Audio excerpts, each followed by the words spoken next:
من الشیطان الرجیم بسم اللہ الرحمن الرحیم وصلی اللہ علی سیدنا محمد وآلہ الطاہرین۔ شرطۃ الخمیس کا تعارف آپ کی خدمت میں کرایا جا رہا تھا کہ امیر المومنین علیہ السلام کی خصوصی اسپیشل فوج، جسے ایک کمانڈو فوج بھی کہا جا سکتا ہے، ہم نے گزشتہ گفتگو میں شرطہ کے معنی کو ملاحظہ کیا کہ ایک جانثار سپاہی جو ایک کام کو جب اپنے ذمے لے لے تو اپنی جان پر قربان اور فدا کاری کا مظاہرہ کرتے ہوئے اسے حتماً انجام دے۔ خمیس کے بارے میں بھی احتمال تھے، اور زیادہ محکم احتمال یہی ہے کہ خمیس لشکر کے معنی میں ہے، اور ایک خاص لشکر کہ جو اس کے ممکن ہے 50 دستے ہوں، یا ممکن ہے کہ خمیس بے معنی خود ایک خصوصی لشکر کے عنوان سے ہو۔ بہرحال یہ نام کیوں پڑا، اس کی تاریخ میں وجوہات معین نہیں ہیں، لیکن 2-3 احتمال آپ کے سامنے آ گئے۔ امیر المومنین علیہ السلام نے ایک خصوصی فوج بنائی جس کی کم سے کم جو تعداد وارد ہوئی ہے وہ 6000 ہے۔ 6000 افراد پر مشتمل یہ فوج تھی۔ ان لوگوں کا کیا آپس میں موقف تھا؟ اسبق بن نباتہ اس فوج کے کمانڈو کے طور پہ معروف تھے اور اس فوج کے ایک اہم سپاہی تھے۔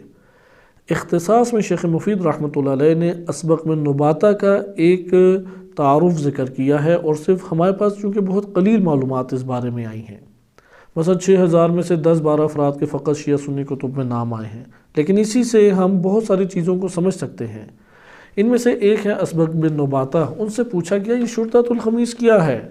اسبق بن نباتہ نے کہا کہ امام علی علیہ السلام کے مخلص افراد تھے، ہم اکٹھے ہوئے اور ہم نے کہا کہ ضمن لہو مثلا ذبح،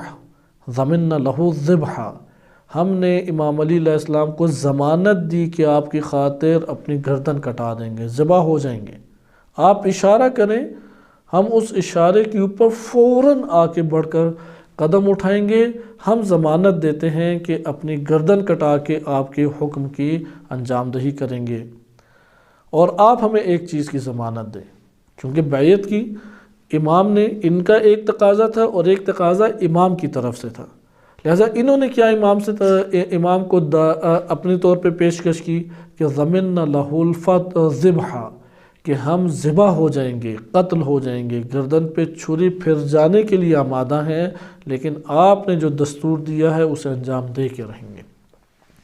وَضَمِنَ لَهُمْ الْفَتْحَ، اور امام علیہ السلام نے ان کے لیے یہ ضمانت دی کہ امام ان کو بہشت میں لے کے جائیں گے، بہشت کے دروازے اور بہشت کی نوید انہیں سنائی۔ لہذا بیعت کس طرح سے جنم لی؟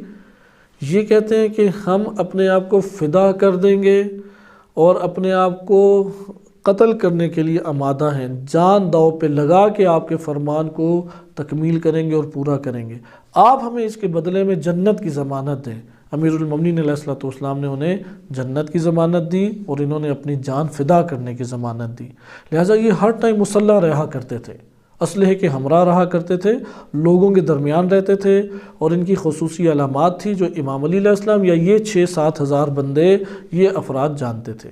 انشاءاللہ تعالی بقیہ ہم حصہ اگلے گفتگو میں ملاحظہ کریں گے۔ صلی اللہ علی محمد وآلہ الطاہرین۔